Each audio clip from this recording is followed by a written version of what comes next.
Tentu ramai yang dah kenal ini pokok apa. Okey, sebelum tu tengok video sampai habis.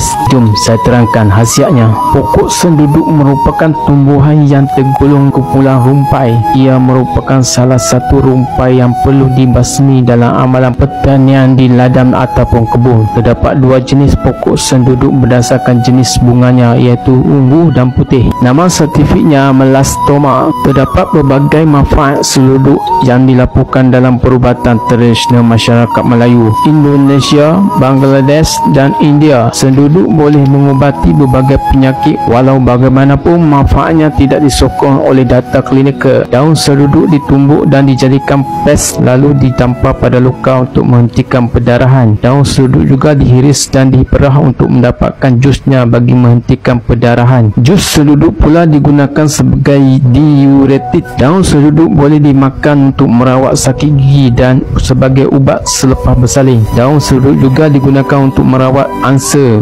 gastrik, buasir, deman, kesam parut cacar, jerawat dan bintik hitam-hitam di kulit. Air rebusan atau jus daun senduduk diminum untuk mengubati disentery dan cirit-birit. Pucuk senduduk dimakan untuk mengubati jangkitan nifas, tekanan darah tinggi dan kencing manis. Dapat sesuatu sahabat?